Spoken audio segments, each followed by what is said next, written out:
एक बार की बात है, एक गांव में कमलाबाई नाम की एक बूढ़ी औरत रहती थी। उसके पास बहुत सारा पैसा होते हुए भी वो किसी की मदद नहीं करती थी। उसके कंजूस होने की वजह से सब उसकी उपेक्षा करते थे। कमलाबाई उसके पास जितना भी पैसा और सोना था उसे एक बर्तन में रखकर अपने घर के बीच में गाड़ रखा था। वो उस पर एक पुरानी चटाई बिछाकर सोती थी। एक दिन एक साधु गांव में आया। कमलाबाई के बारे में कुछ ना जानते हुए वो उसके घर के सामने एक पेड़ के नीचे बैठ गया। साधु को देखा तो कमलाबाई ने सोचा कि वो उसके घर उसे लूटने आया है, तो उसने उठाया एक बड़ा सा डंडा और उसके सर पे दे मारा। अरे बदमाश, अभी भी मेरे पेड़ के नीचे बैठेगा? तेरी ऐसी हिम्मत! तुरंत वो साधु उठा और अपनी चीजें लेकर भाग गया। फिर उसने गांव के लोगों से कमलाबाई के बारे में पता किया। वो कमलाबाई, वो तो बहुत कंजूस है, किसी की मदद नहीं करती। बुढ़िया के पास पैसा बहुत है लेकिन देती किसी को नहीं। कमलाबाई दान दक्षिणा कुछ नहीं करती। सबसे एक जैसी बात सुनकर साधु को कमलाबाई पर दया आई और उसने उसे बदलने की सोची। उस दिन आधी रात को कमलाबाई के घर के सामने एक अनोखी घटना हुई। कोई एक काला मुखौटा पहने अपने सर पर 9 घड़े रखकर अजीब सा नाच रहा था। जब कमलाबाई ने पायल के घुंघरूओं की आवाज सुनी तो उसने एक बड़ा सा डंडा हाथ में लेकर घर का दरवाजा खोला। एक भूतनी को घर के सामने नाचते देखकर कमलाबाई डर गई। तुरंत वो अपने घर में घुस गई और दरवाजा बंद कर दिया। फिर उसने खिड़की से बाहर झांका।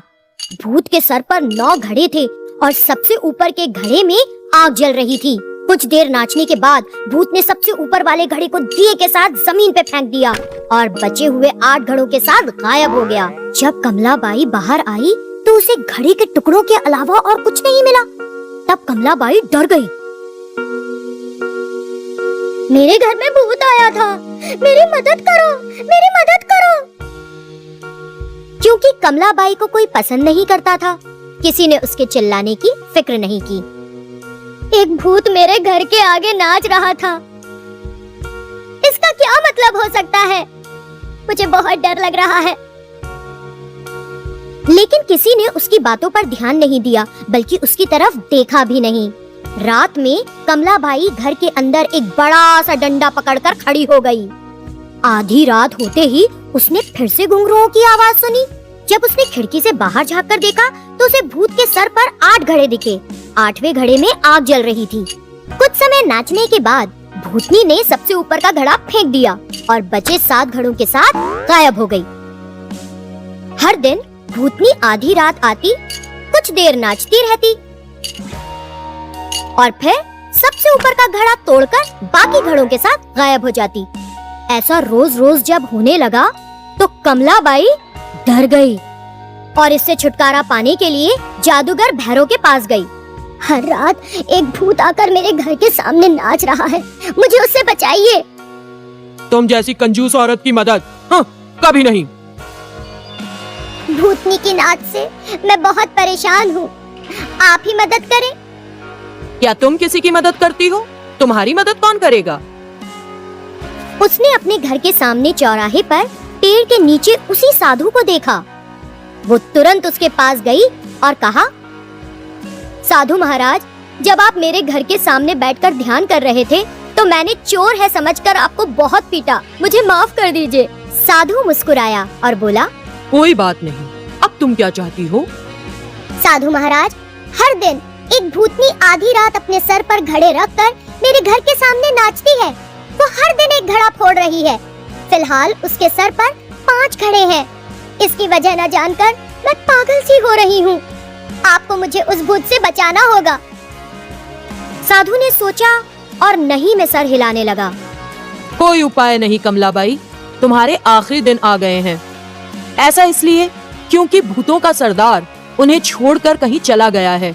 इस वजह से सारे भूत निसहाय हो गए हैं। समूह छोड़ते वक्त भूतों के सरदार ने उनसे कहा कि तुम उनकी सरदार बनने योग्य हो, इसलिए वो भूत तुमको अपने साथ ले जाने की कोशिश में हैं। अगर तुम बहुत समय जीवित रही तो ये कैसे मुमकिन होगा?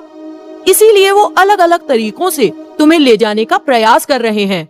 जैसे ही बचे हुए 5 घड़े फूट जाएंगे, तुम मर जाओगी। हे ईश्वर, आपको मुझे उनसे बचाना होगा। मैं अपनी सारी जमा पूंजी आपको दे दूंगी, कृपया कुछ कीजिए। ठीक है, आज से तुम श्रद्धा पूर्वक धर्म, पूजा, दान, सहायता और दूसरी अच्छी चीजें करना शुरू करो। बाकी मैं देखता हूँ। उस दिन से कमलाबाई ने दान देने का निश्चय किया। जब वो लोगों को दान देने पहुंची तो किसी ने उससे कुछ नहीं लिया। लोग उससे दूर जाने लगे। यहाँ तक कि कुत्तों और कौओं ने भी उसके डाले खाने को नहीं छुआ। और उस रात कमलाबाई के घर के आगे एक और घड़ा फूट गया। अगली सुबह कमलाबाई साधु के पास गई। साधु महाराज, मैं मृत्यु से नहीं बच पाऊंगी। कोई मेरा दान नहीं ले रहा। जो खाना मैं देती हूँ उसे कुत्ते और कौवे तक नहीं छूते। हाँ, क्योंकि तुमने ये धन लोगों की उपेक्षा करके अमानवीय ढंग से इकट्ठा किया है। पशु पक्षियों को भी इसकी खबर है। इसीलिए अब अपना पैसा मंदिर बनवाने, कुएं खुदवाने, अनाथालय बनवाने में खर्च करो। अगर तुम ये अच्छे काम करोगी तो सिर्फ लंबी उम्र ही नहीं, अच्छा नाम भी कमाओगी। साधु महाराज, कृपया आप ये सारी चीजें करें और मेरी मदद करें।